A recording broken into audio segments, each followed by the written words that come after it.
મને કઈ નથી ખબર પડતી, બિઝનેસમાં ભાઈ બહેન કે પરિવાર નથી હોતો, મને મારો પૂરો હિસ્સો જોઈએ છે, પછી ભલે સંબંધ તૂટી જાય. માની લો કે રાહુલ અને તેના મોટા ભાઈ વચ્ચે પિતાના ઘર અને જમીનની વહેંચણીને લઈને ઝઘડો થાય છે. પરિસ્થિતિ 1, રાહુલ કોર્ટ કચેરી કરીને કે ઝઘડો કરીને જમીનનો મોટો ટુકડો જીતી જાય છે. આ ચક્કરમાં ભાઈ સાથેનો સંબંધ કાયમ માટે તૂટી જાય છે અને તહેવારો અને સુખ દુઃખમાં સાથે બેસવા વાળું કોઈ રહેતું નથી.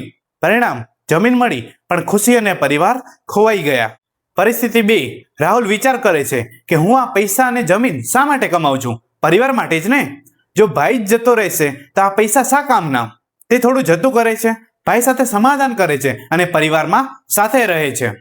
પરિણામ, સંપત્તિ કદાચ થોડી ઓછી મળી પણ જીવનભરનો સાથ અને શાંતિ મળી ગયા. આમ ભગવદ્ ગીતાના પ્રથમ અધ્યાયના 34મા શ્લોકમાં એ જ શીખવવામાં આવે છે કે જે સ્વજનો માટે આપણે સુખ અને સંપત્તિ ઈચ્છીએ છીએ, જો એમના જ સંબંધો દાવ ઉપર લાગી જાય તો એવી સફળતા કે પૈસા નકામા છે.